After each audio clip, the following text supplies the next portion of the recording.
It's just a hole that goes through my body, represents an internal void, emptiness, lack of emotion. Over 3 years? Wait, really? And they're grilling meats? Go.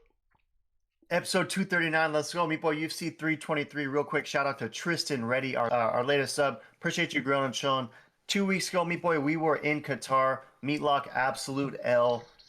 Our bad on that one. Bekzat Almakan thought he would come through against Bro Perea. Bro Perea will eat some crow. Fought much better than I thought he would, and was quite impressive.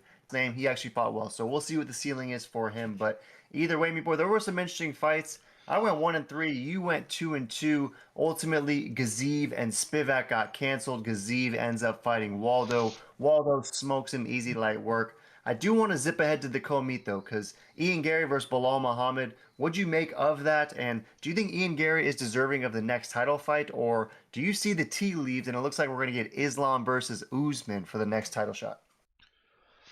Yeah, no, it's very interesting. It's wild to see Usman's kind of back in the mix. I don't really know what to think of it. The card was okay, but this card is absolutely stacked and I'm excited. What do you make of it then? Do you think Usman deserves a shot, or does Ian Gary, with the win over Bilal Muhammad, the win streak he's on, victories over Carlos Prates, do you think Ian Gary is deserving of the next shot to challenge against Islam?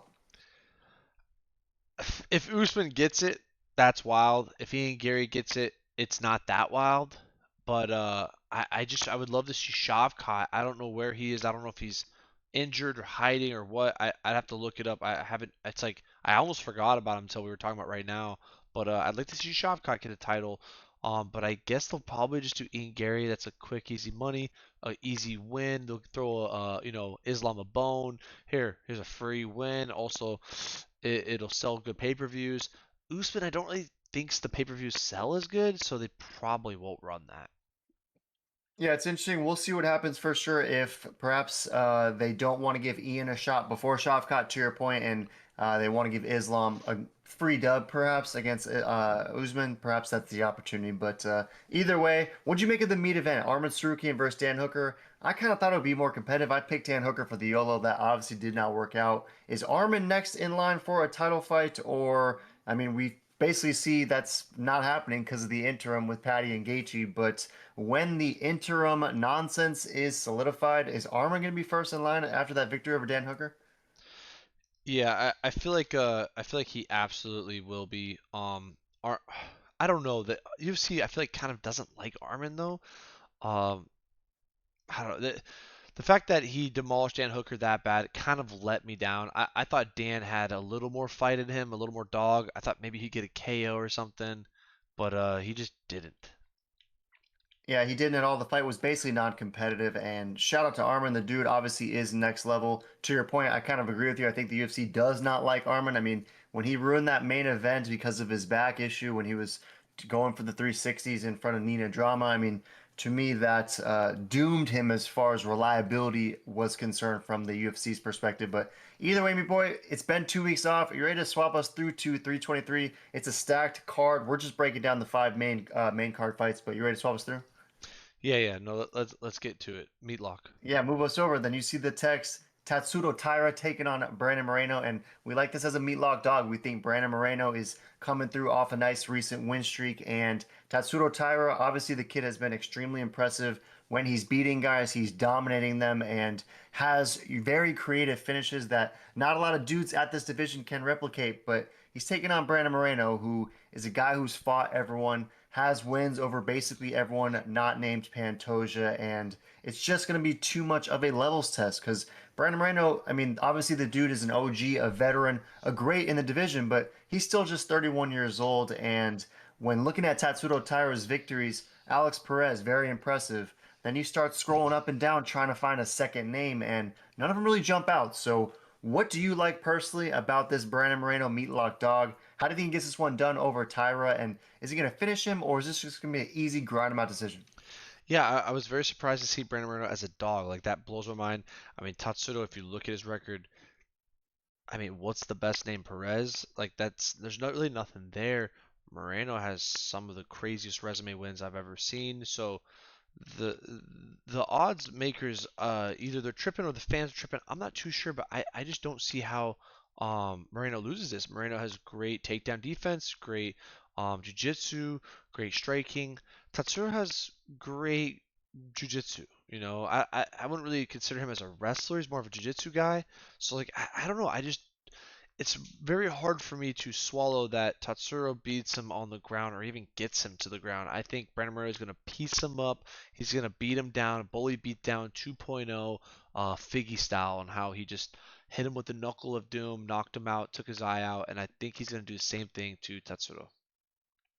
Yeah, and same thing he did to Brandon Royval, right? I know they fought in a close rematch afterwards, but the finish over Moreno very similar as well, and or of Royval rather very similar as well. And obviously Tyra just fought Royval and happened to lose, so it's a little bit of MMA math clearly. But one thing you mentioned the wrestling in Tatsuda. I mean, his wrestling is pretty solid. Obviously the jits is incredible as well, but I think the difference in this one will be Tyra's always been the bigger, more physically imposing dude in all of his UFC fights thus far, right? He's fighting little dudes. Park Hyun Song, 5'2", Alex Perez, 5'3", Shirez, 5'4". I mean, a lot of smaller dudes. Moreno's a sneaky 5'7", just like Tyra is. So these dudes are gonna be the same exact size, and if they're the same size and skill for skill aren't compatible, I mean, we seriously think that Moreno is just gonna be slightly above in every single category, then to us, that screams Meatlock dog value. But Tapology seemed the same way, 61% going with Meatlock Moreno and only 39% going with Tyra. Basically, based on both sides, they think decision is most likely for this Meatlock. Is it a Moreno Meatlock decision, or is he going to finish him? Man, that's a good question, and I think Moreno, he probably either wins decision, but if he does finish him, it's gonna be by TKO. I just don't see him submitting Tatsuro. If he does, then Tatsuro is just a fraud. But like I do respect and believe Tatsuro's grappling is very, very high and very, very good. That's where I think it's gonna be a stalemate on the ground for both of these guys. So it's gotta come down to, in my opinion, the striking and him controlling the fight, and then I think he's going to KO Tatsuro.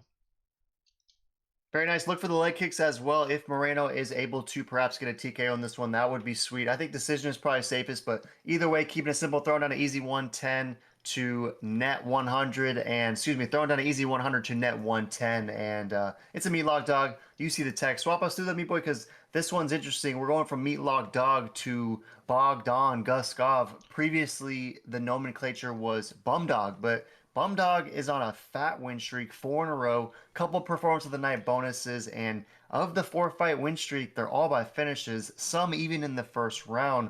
Most recently was the Nikita Krylov one as a decent dog, and I was pretty bullish on Krylov, and Bumdog absolutely slept him easy light work. So it's good that he's finally getting a main card opportunity against a former champ in Jan Blachowicz, who is minus 142 and is 42 years old versus the youthful peaking prime bum dog. So in this one, are you rolling with the OG, the former champ, Jan Blachowicz, who hasn't won a fight in a little while? I mean, this dude technically hasn't won a fight since 2022 when Rakic got a knee injury. So what do you make of this one? Are you surprised at all that Jan Blachowicz is a favorite, even though he's 45 years old? Or is Bumdog going to cash as another Bumdog?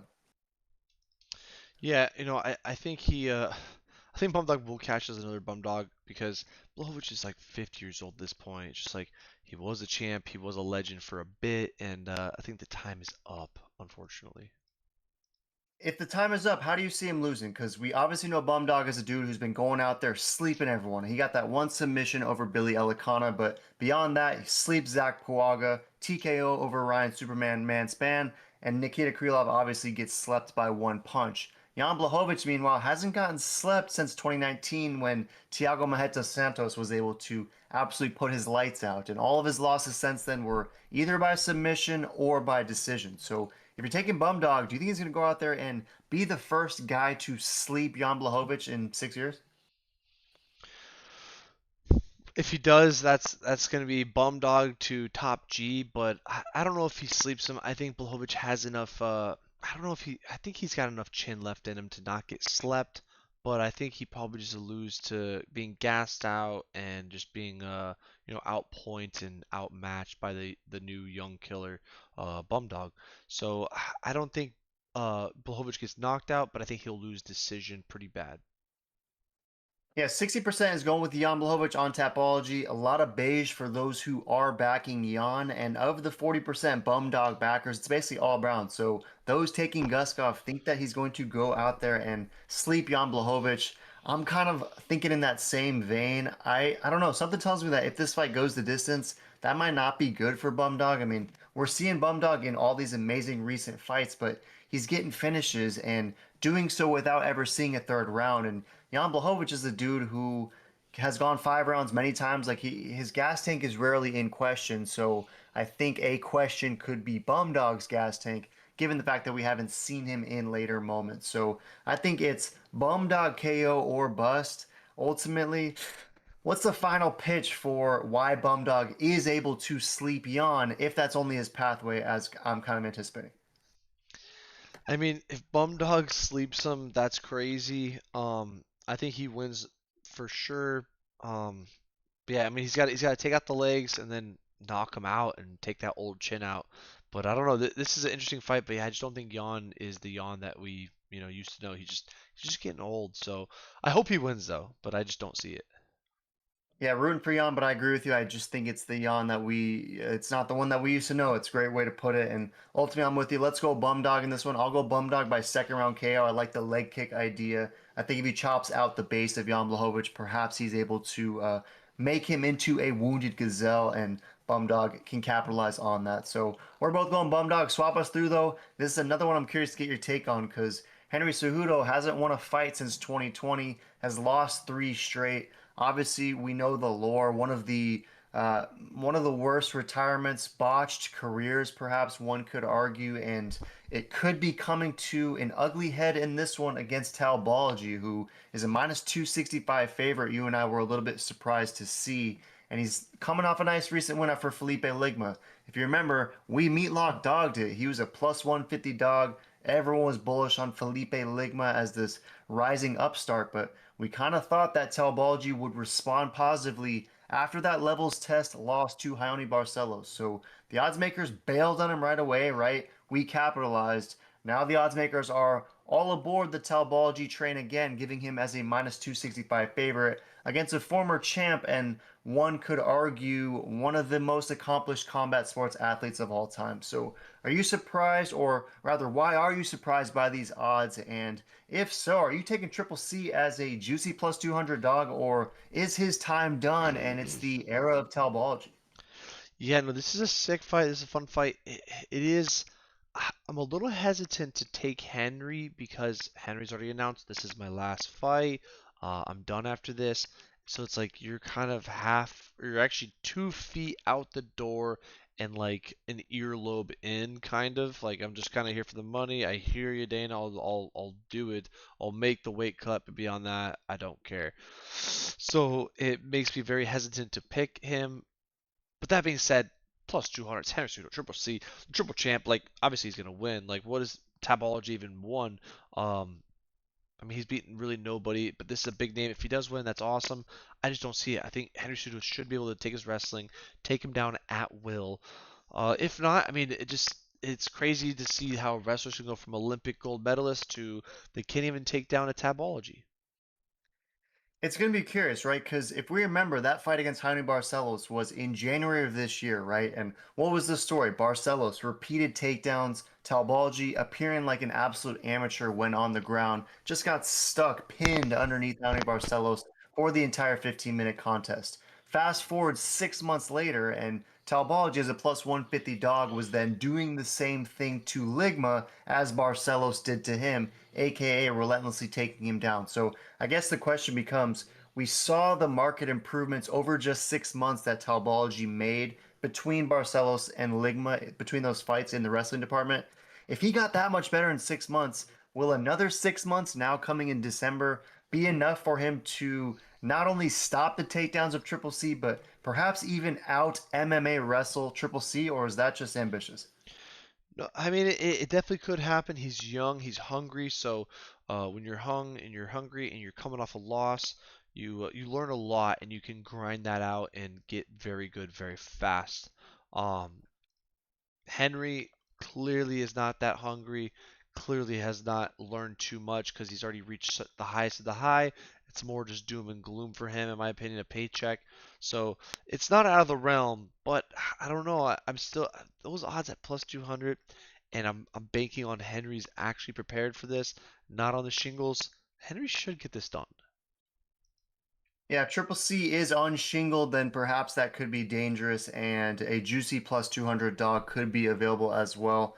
41% of Tapology is rolling with Triple C, so he is getting some support. 59% rolling with Talbot on Talbology. I got to go with Talbology on this one, me boy. I just think that this fight likely goes the distance, and the machine often gets what the machine wants. And on a main card slot, 3 fights from the top, when there is a title fight in the main event, to me, this spells Talbology likely getting a title fight in early 26 and Triple C being one of his victims. So I'm going to go with Talbology. Close decision on paper, but I think it's unanimous overall. I struggle to see a world where either guy gets a finish. If you're taking Triple C, are you taking him to finish Peyton Talbot?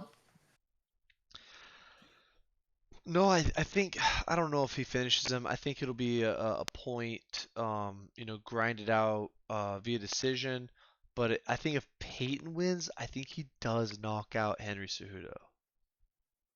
It'll be epic for sure if he's able to sleep Triple C. I'm kind of rooting for Triple C. I mean, I feel like a lot of MMA fans, perhaps myself included, are already writing the conclusion, the final chapter of his story, and this could be an opportunity for Triple C to reinsert himself into whatever conversation he wants. Because Talbology is obviously a hyped up prospect, and this should be an interesting fight for sure. Swap us through them, me boy, because Joshua Van is taking on Alexandre Pantoja, and it's one that we flirted with potential meatlock, and then we realized Joshua Van is a dude who just keeps impressing. He's obviously one of the youngest dudes in the UFC, the first dude born in the 2000s to challenge for a title, and every time this guy fights, he gets better and better, and no better example than when he got performance of the night, or fight of the night rather, in his most recent fight against Brandon Royval. And that fight was competitive for a little while until it wasn't, right? It was 1-1 heading into that third round, and Joshua Van absolutely just put the gas on and smoked Royval, not even competitive in that third round. So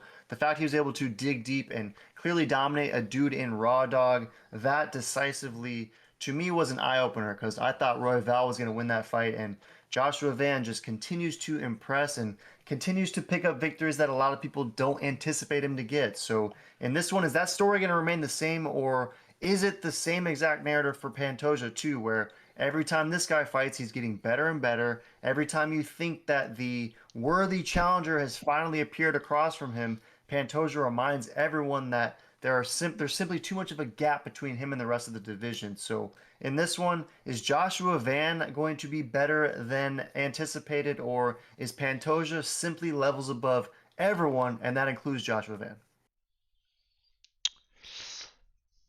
Yeah, I think Pantoja's just the GOAT of that division. Like he just steamrolling everybody.